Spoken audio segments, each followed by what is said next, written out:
What's up, guys? 4K Cinema HD here with my Godzilla 2014 review. I got to see the movie over the weekend, and I'm going to tell you my take on it and how I like the film and if it's worth checking out. First of all, it's Monday, and let me tell you something. This movie did phenomenal at the box office. Out of a 3-day take, it has a domestic take of $93 million, which is fantastic. Also internationally, it made another $100 million, putting this movie at approximately $193 million worldwide and domestic for I think since Thursday. So that's a phenomenal achievement. I applaud that very much. A great job, and big congrats to the Godzilla crew and people who filmed it, particularly Gareth Edwards. They did phenomenal with the promotion of the film. They did a great job marketing it, and overall it caught the attention of the public. But my review, I'm going to tell you really briefly. You've seen tons of reviews on this film, so it's a basic my take on it. I thought the movie was phenomenal. I absolutely loved it. I loved the fact that Gareth Edwards did Ishiro Honda good.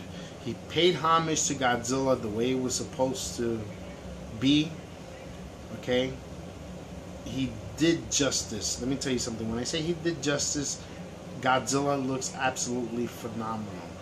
The overall movie looks beautiful. The cinematography, the score, the directing, the acting is absolutely off the charts, and I absolutely love it. It was a fantastic, well-made film. And compared to that 1998 debacle, it erased that from my memory. That movie is no longer in existence, thank God, because Gareth Edwards really put his heart and effort into this project, and it really shows on the screen. Because you know why? Gareth Edwards is actually a fan of monster movies and kaiju movies. So when you have a director that loves kaiju movies, monster movies, his first movie that he directed was Monsters, a very, very well-made independent film, very, very well directed as well, and is also very visually stunning for a film that was made for $500 compared to $500,000 compared to the budget that he had to work with $160 million. But he really did a great job. I know a lot of people go into this film. I heard tons of other reviews that this movie, it's boring, it's this is a sequel of the 98 film. What are you talking about? This is not a sequel to the 98 film. This is a reimagining of the 1954 film. So I want to get that out there and correct lots of people making that mistake. Also, a lot of people complained that Godzilla in the movie was fat. He was fine to me. If you are true kaiju fans and you grew up watching Godzilla, then you could understand that Godzilla, if you look at his movies that came out during the Millennium series, he has humongous thighs. He was pretty fat. So I don't know what a lot of people are talking about. He's fat and this and that. And also people were complaining also about the build-up, that it was not enough Godzilla. It was very slow and slow-paced moving. But if you really watch any of his older films, he doesn't come out maybe into 30 to 25 minutes, maybe not later in some of those films. So I don't know what people are talking about there, which makes no sense to me whatsoever. You know? But I could see the kind of approach Gareth Edwards was taking with this film. He was taking an approach to try to attract the general audience. Now, a lot of people say Pacific Rim is a better film. Well, I heard people say that. And that's fine. I thought Pacific Rim was a good film. It was a fun monster movie, smashing robots, smashing each other up. But there's a difference. You see, that's not the type of movie Gareth Edwards wanted to make. He wanted to attract a larger audience. Pacific Rim was successful to a certain degree. Could have became more successful. But what happened is they put too much monster action in the film, and you're probably saying, what are you talking about? They put too much. The reason I say this is because there's only a certain amount of people, like kaiju fans and people that appreciate monsters like myself, we're kind of a minority. When you're putting out a motion picture, you're trying to get a bigger audience, and it's pretty hard to sell a monster movie to an audience that's not accustomed to it, to that kind of style of action and monsters beating each other up. We're a very few minority. So that's what people have failed to realize. That, you know, even though, yeah, Pacific Rim, I loved it, was fun, but it wasn't successful as Godzilla. Now, Godzilla just made over $193 million internationally and domestic. And the reason why is because of the storytelling. It has more of a human element to it. And then along with the human element, takes time to build up to the monsters. Because in most of the other Godzilla films, let me tell you something, Godzilla's a hard sell. It's not an easy product to get out there, considering that 1998 debacle. I mean, it's difficult to have someone even give this movie another chance. Because people were looking at the 1998 film, it was such a disaster because, number one, Roland Emmerich was not, and I repeat, not a fanboy of the film. And if I get the Huffington Post article where I read that from, I will put it down in my link. He wasn't a fan and did not give two shits about that movie. He admitted it. So when you have someone that doesn't give a shit about and respects what Ishiro Honda did, then guess what? You're going to get fucking crap. Okay? And now what Gareth Edwards did, he was a fan of that. Not only that, I believe the guy's name is Jared Tull of Legendary. He's a huge monster fan as well. So what ends up happening is, when you have people with creative minds that appreciate the genre, but realize in order to become successful, they would have to target a wider audience. And that's what Godzilla, to me, did. That's why I didn't mind the pacing of the film. I didn't mind the fact that there was families involved, emotions, people being separated, people coming together, people suffering for, especially Serizawa's character in the film, Ken Watanabe. He suffered a lot. I mean, he been through a lot, which comes in this book here and explains what he went through and his experiences with the Godzilla and the Muto. So overall, I can understand, and that's fine. People have their opinions. That's fine. That's your opinion. But now, you know, I just want, like, you know, in my opinion, I'm a fan of Godzilla, and I understand. Because I watched these movies growing up as a kid, and I understand what kind of product was being brought forth. He made this film for everyone. Not only Godzilla fans and kaiju monster fans, but he admitted that he wanted to make this film for everyone to see, which makes it more successful to a certain degree when you attract an audience and you give them that family tragedy, that family bond, what people went through, then people are going to react to that, as you saw in the trailers. Now, Godzilla, you don't really, if you really think about it, Godzilla and any of his other films, I find them more of a supporting role.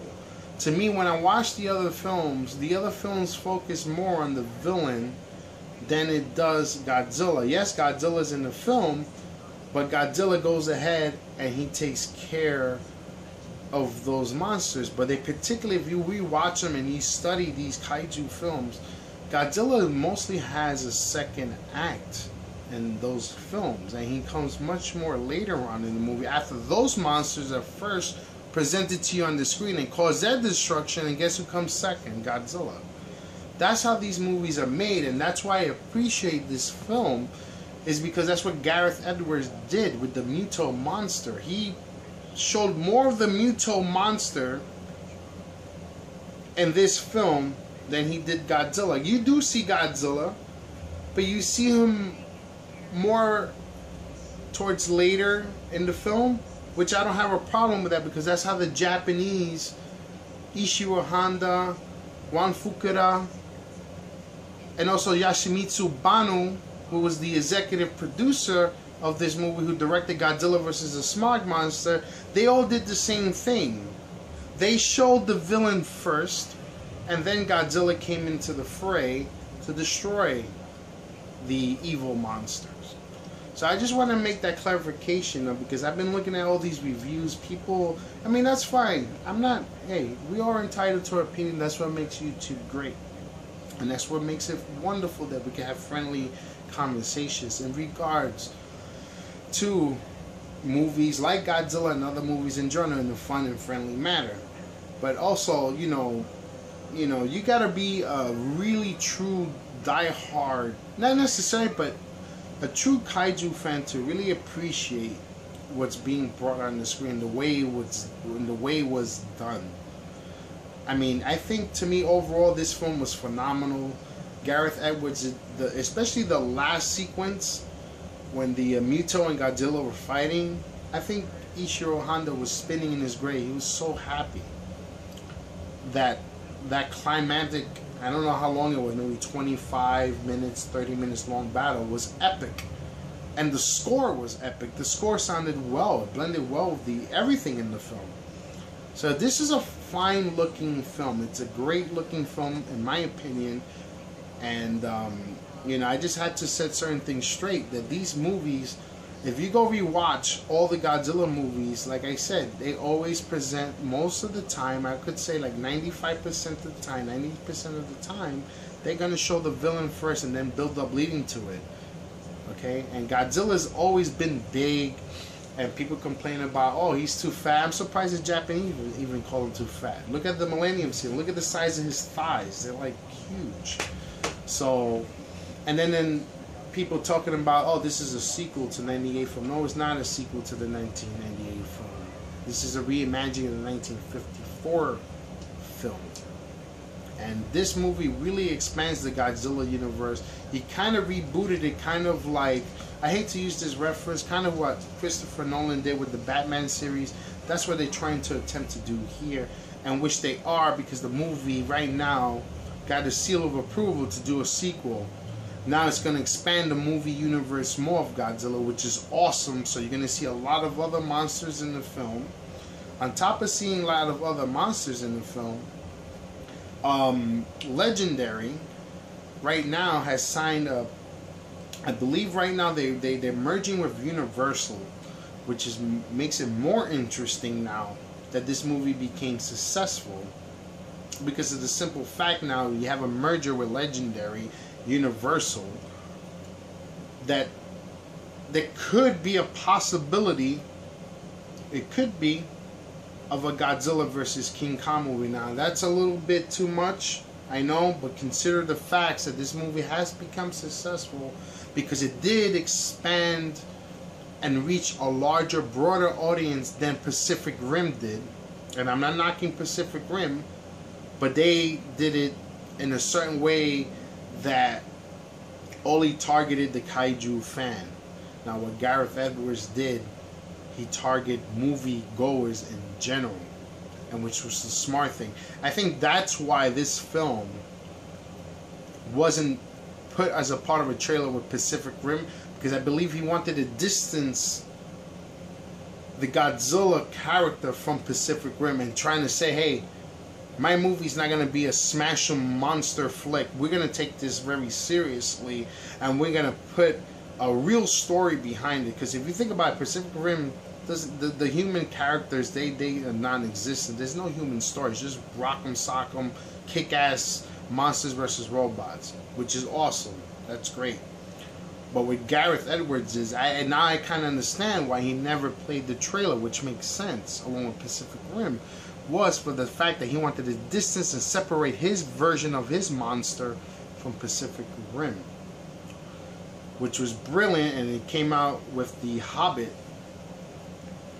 Decimation of Smog was when you got the first kind of longer trailer for the film, and it kind of worked because it kind of targeted also the people who watch Hobbit movies, are into fantasy and also monster movies. They attracted that audience, because that audience to me is not similar to the kaiju audience at all. They're very different, and I think it worked well. The marketing was great for this film. I like how they did some pitches on certain networks for women. They were trying to attract all different type of people to this film, and that was brilliant, and it paid off. And overall, this movie is fantastic. I absolutely love the movie. I give Bryan Cranston did a phenomenal job despite him having a very limited role. But he did a great job, but it was kind of hard because in my opinion, Aaron Taylor Johnson's character was okay. We had a soldier role. He had to look straight up and be a soldier. But that was a lot for him to carry on, and I think that's why Aaron Taylor Johnson character in the film takes a lot of heat for him not being interesting. That's a lot of shoes to fill in. So, and that's another thing. A lot of people were disappointed. Why did Bryan Cranston's character die in the film? Well, if you think about it, if you look at the theatrical poster, which I kind of realized I didn't know that, I should have picked this up. If you look at the theatrical poster, his name is in the very last of the credits. So that could kind of tell you he's not going to have a big role in this film. If you really observe and study movies and movie posters, anytime you have Aaron Taylor Johnson's name first, and then you have Bryan Cranston's name last, and Bryan Cranston, chances are he's not going to probably be in the movie too long, whether he dies or they just cut his role short. But overall, I'm sorry for this long rant, and you know, I know you guys seen all the reviews, so I don't really want to, you kind of understand what's going on in this movie. I give this movie my highest recommendations overall. I give kudos to Gareth Edwards, his team at Legendary. They did a phenomenal job. Now, if you want to further understand this film, because a lot of people seem confused about kind of what was going on, if you want to get specific details about the film, then go ahead and buy Godzilla's Awakening, because it actually tells the story of Serizawa's father and a young Serizawa, and how these Muto creatures came about during the bombing of Hiroshima and rose from the atomic blast during that day. And also in Godzilla Art of Destruction, it also goes further back and explains that 250 million years ago, the Godzilla and Muto monsters were actually battling each other. And there was a whole colony of Godzillas, not just one, but a whole clan of Godzillas that were roaming the earth. And the Muto, they were killing off the Muto because what happened was the Muto will fight the Godzillas, eventually killing them. And yes, you know in the film, the Muto has eggs which it lays.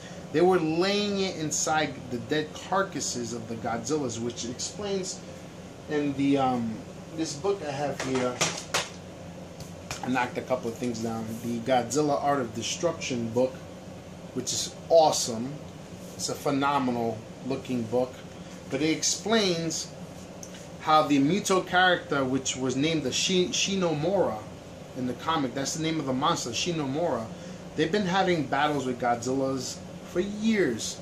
The Alpha Predator Godzilla in this movie basically is a continuation, a fight of what happened 250 million years ago, because as these books explain, and I recommend you guys get it if you're interested and love Godzilla and want to find more stuff about this film. These two books are very helpful, and it will give you more insight about what you've seen in the 2014 film. That these monsters always in constant battle, and what happened was at the time where they were battling, the planet was inhabited with radiation, tons of radiation. So what ends up happening is an asteroid ends up hitting the planet Earth, basically clearing up most of the radiation, all the dust particles, everything wiped out. So these animals really had nowhere to really inhabit because they lived off radiation. They end up finding it through the bottom of the sea into the Earth's core, where the one Godzilla and the other Muto, they go and search for this radiation, and they lie dormant until the 1945 bombing of Hiroshima, which awakens these monsters. And from there carries on to the 2014 film, where a lot of people say, well, Godzilla was a good guy, Godzilla was a bad guy. No, Godzilla was not good or not bad. He could give two shits about the people in this film, in my opinion. He was out there in this film to destroy the Muto. If you notice, there were scenes when Godzilla was getting hit by the military blast, and nothing, he did not retaliate, because he's like, listen, I'm not here for you, I'm here for this SOB, and I'm gonna finish the job. So to me, Godzilla wasn't a hero. He just, it seemed like he was a hero to me, but he wasn't. He was just there to basically eliminate the Muto monster. And the reason they awoken from the bombing of Hiroshima is because once the bomb went off, there was exposed radiation that caused the creatures to come out of their layers and seek the radiation and feed off it for what they need to grow. And Godzilla's job was to destroy the Muto, considering the Mutos were attacking the Godzillas and laying these eggs, and they were kind of like parasites, and they were kind of, it has a merger kind of like Godzilla, and they have kind of the same bloodlines to a certain degree. So that's what this film is really about. It just talks about a bunch of creatures that waged in battle millions of years ago by reading these books, which I wish they would have put in the film. They should have put it in the film, but I heard there's going to be a director's cut of the movie. I don't know if they're going to add that in, but if they did add that storyline, which would have made it a bit better in my opinion, it probably would have ran over 3 hours, so they didn't want to do that. But I heard there's a director's cut, so who knows what lies in that director's cut. Basically, that's what the story of the Godzilla 2014 film is. It has nothing to do with humanity, because Godzilla wasn't there to destroy and terrorize the human beings. He was there to finish a job, and his job was eliminate the Muto monster, which is a continuation of a battle from the book's standpoint happened 250 million years ago, which sounds very intriguing. And not only that, which now that the sequel's in the works, these books really go into an expansion of a whole different universe that I believe Gareth Edwards, with that tease that people were getting upset that Godzilla don't show enough, he's going to show a lot more coming with the next sequel of the Godzilla film, in my opinion. And overall, also, the ending of the film, phenomenal.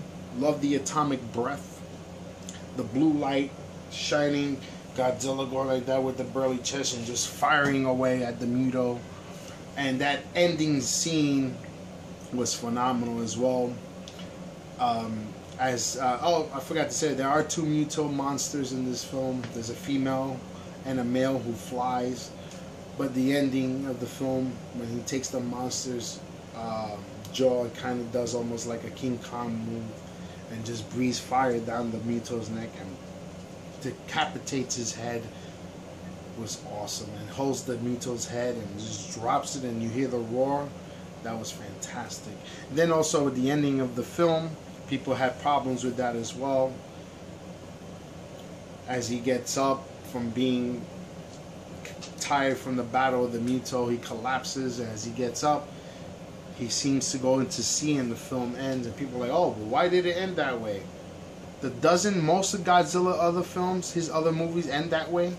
You always see Godzilla walking out to sea, and the film ends. So what's the problem? Those are people that never seen Godzilla movies. That's why they have that opinion. But now that you watched it, and if you enjoyed it, I hope you expand your universe and check it out, and you can see what I'm talking about. Most of every Godzilla films end like that. Him walking to sea, and then boom, the end and the credits. That's why I give kudos to Gareth Edwards. You did a phenomenal job. And maybe people who didn't like this film, that's great. That's your opinion. Nothing wrong with that. See it maybe a second or third time, and with the information that I gave you, hopefully it was helpful. Maybe you can make sense to it. But if you're interested, check out these books, and they'll help you understand and better hopefully enjoy this film. But that's enough for my Godzilla review, and basically kind of like a little rant, but not really. I was just trying to give more details about the film for people who don't know much about Godzilla or whatnot. But anyway, guys, thank you very much, and I'm going to end that segment on that note, and go see Godzilla 2014. Highly recommend it, especially in IMAX 3D. 4K Cinema HD signing out. Peace and laters.